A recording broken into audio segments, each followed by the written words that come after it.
Boa noite, turma.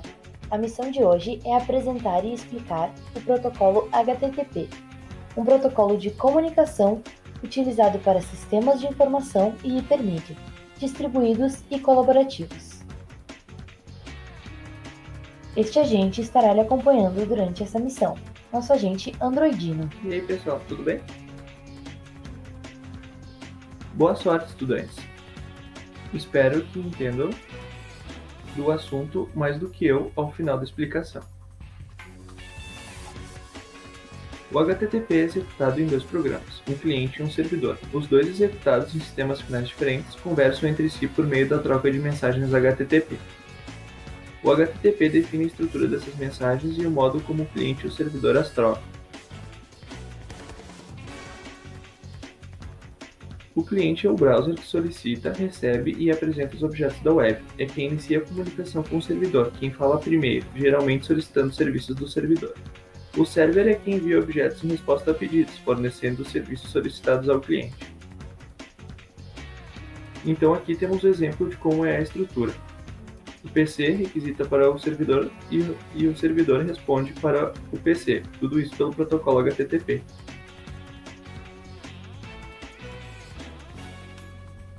Por exemplo, quando o usuário entra com URL de exemplo, veja o que acontece. O cliente inicia a conexão TCP ao servidor HTTP, requisitando se pode se conectar com o servidor. O servidor HTTP, esperando pela conexão, aceita a conexão notificando o cliente. O cliente então envia uma mensagem de confirmação para o servidor para estabelecer a comunicação. Essa conexão pode ser de dois tipos. Conexão não persistente, quando o cliente requisita uma página para o servidor, é aberta a conexão TCP. O servidor responde com a confirmação de conexão e o cliente então envia outra mensagem para o servidor, para assim estabelecer a conexão.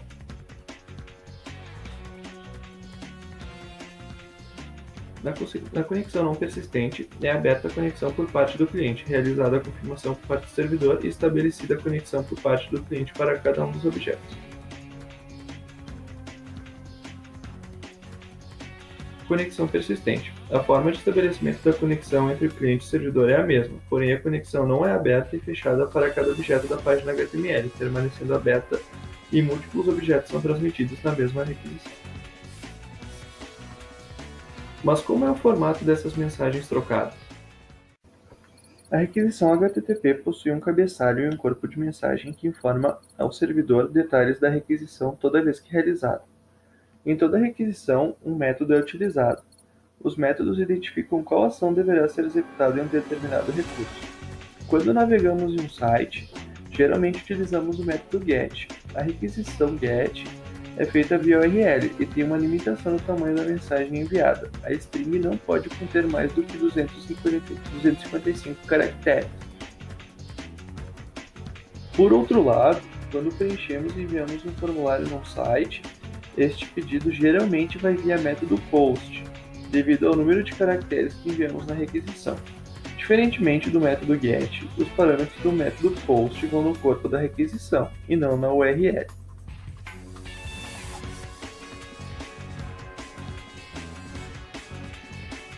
A primeira linha é determinada linha de requisição, e as linhas subsequentes são denominadas linhas de cabeçalho. A linha de requisição tem três campos: método, URL e versão HTTP. Além dos métodos POST e GET que vimos anteriormente, existem também os métodos READ, PUT, TRACE, CONNECT, OPTION e também o DELETE. Veja um exemplo.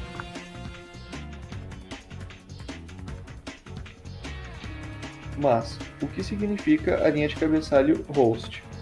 É a especificação do hospedeiro no qual o objeto reside.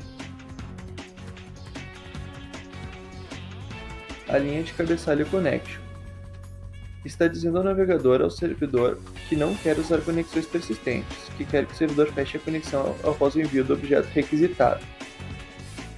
A linha de cabeçalho userAgent especifica o agente de usuário, isto é, o tipo de navegador que está fazendo a requisição ao servidor. Neste caso é o Mozilla. Linha de cabeçalho Accept Language mostra que o usuário prefere receber uma versão em francês do objeto se este existir no servidor. Se não existir, o servidor deve enviar a versão default. Mensagem de resposta. Para toda requisição existe a mensagem de resposta. Versão, código de status e a frase do status. onde especifica o código o que aconteceu e a frase escreve o código para ficar uma mensagem clara ao usuário. Temos então um exemplo da mensagem de resposta, que mostraremos agora.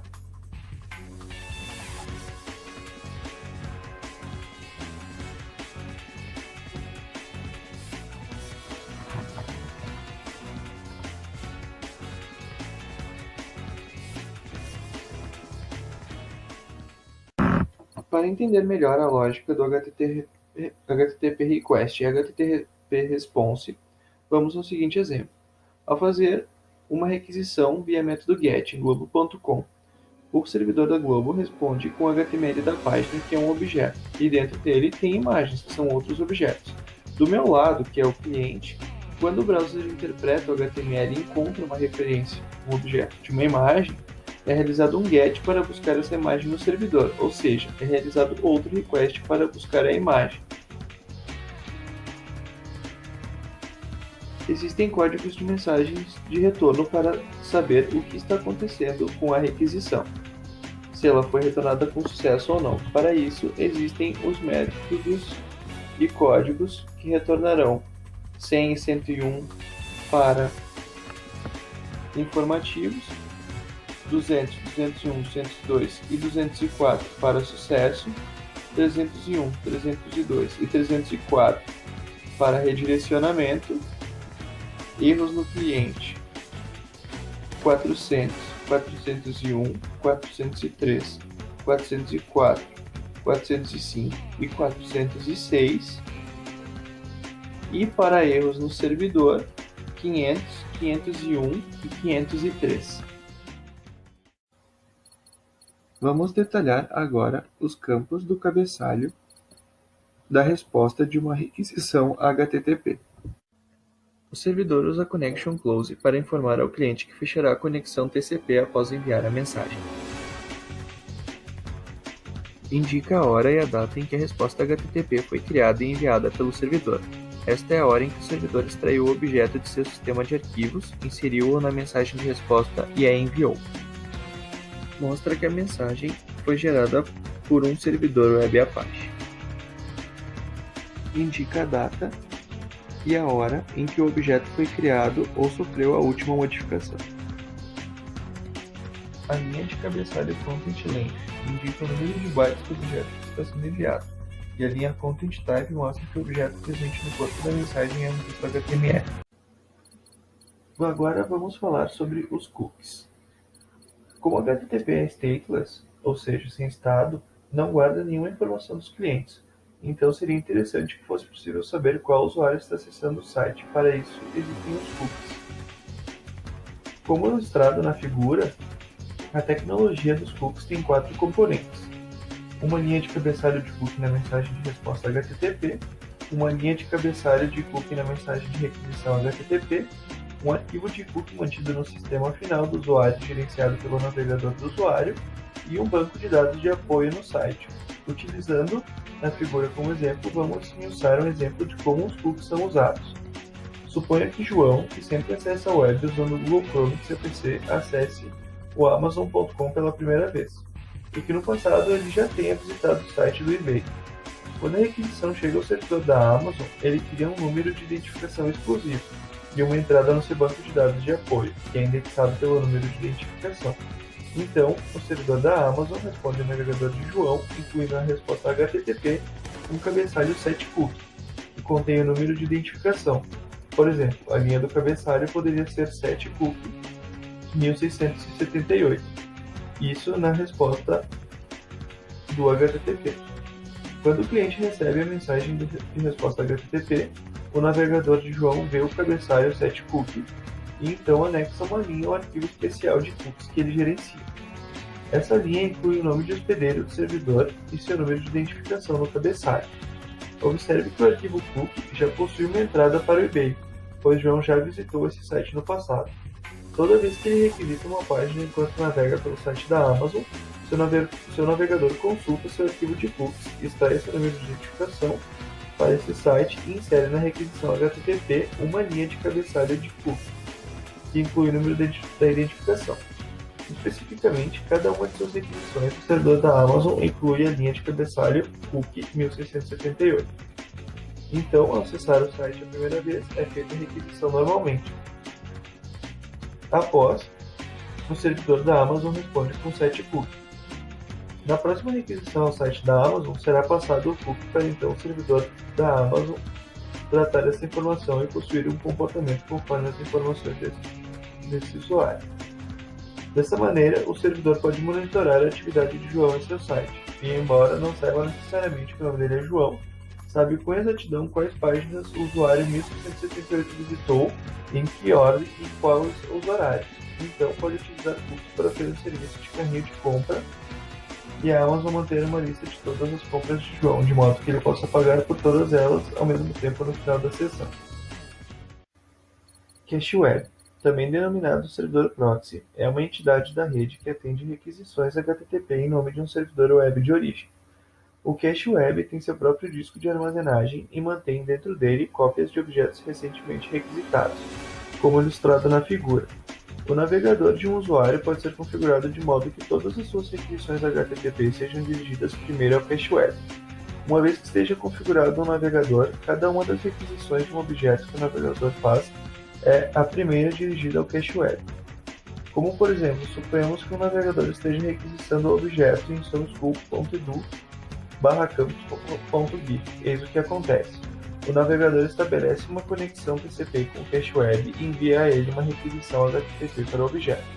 O Cache Web verifica se tem uma cópia do objeto armazenado localmente. Se tiver, envia o objeto ao navegador do cliente, dentro de uma mensagem de resposta HTTP. Se não tiver objeto, a Cache Web abre uma conexão TCP com o servidor de origem, isto é, www.sonoschool.edu, e então envia uma requisição HTTP do objeto para a conexão TCP. Após recebê-la, o servidor de origem envia o objeto ao Cache Web, dentro de uma resposta HTTP.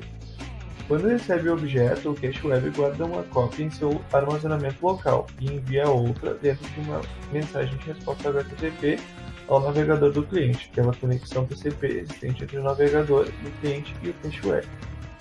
Podemos notar que um cache é ao mesmo tempo um servidor e um cliente. Quando recebe requisições de um navegador e envia respostas, é um servidor. Quando envia requisições para um servidor de origem e recebe respostas dele, é um cliente. O cache na web tem tido ampla utilização na internet por duas razões. Primeiro, pode reduzir substancialmente o tempo de resposta para a requisição de um cliente. Em particular, se o gargalo da largura da banda entre o cliente e o servidor de origem for muito menor do que aquele entre o cliente e o cache. Segundo, caches web podem reduzir substancialmente o tráfego no enlace de acesso de uma instituição qualquer à internet. Com a redução do tráfego, a instituição não precisa ampliar sua largura da banda tão rapidamente, o que diminui os custos. Além disso, caches web podem reduzir bastante o tráfego na internet como um todo, melhorando assim o desempenho para todas as aplicações. GET condicional. Embora possa reduzir os tempos de resposta do ponto de vista do usuário, fazer cache introduz um novo problema. A cópia de um objeto existente no cache pode estar desatualizada. Em outras palavras, o objeto abrigado no servidor pode ter sido modificado desde a data em que a cópia entrou no cache como no cliente. Felizmente, o HTTP tem um mecanismo que permite que um cache verifique se os seus objetos estão atualizados. Esse mecanismo é denominado GET condicional.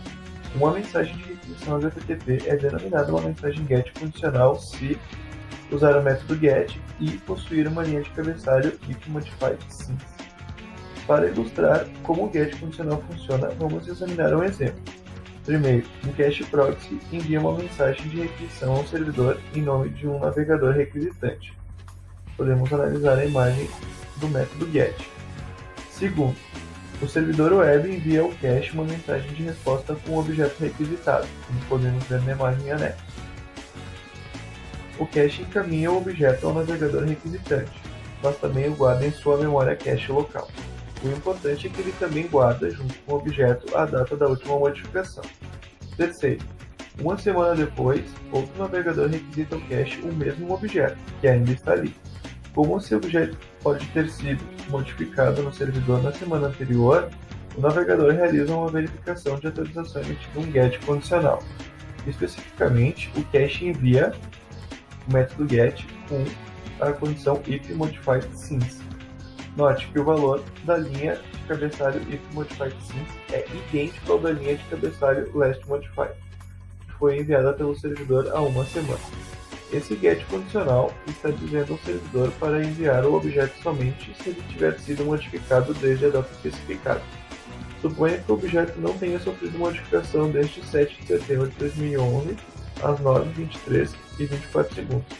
Então, em quarto lugar, o servidor web enviou uma mensagem de resposta ao cache, conforme podemos ver. Vemos que, em resposta ao get condicional, o servidor ainda envia uma mensagem de resposta, mas não inclui nela o objeto requisitado, o que apenas desperdiçaria a largura da banda e aumentaria o tempo de resposta do tempo de vista do usuário, em particular se o objeto fosse grande. Note que na linha de estado dessa última mensagem de resposta está inserido 304 not modified, que informa ao cache que ele pode seguir a transmitir ao navegador requisitante a cópia do objeto que está contida nele, no cache próximo.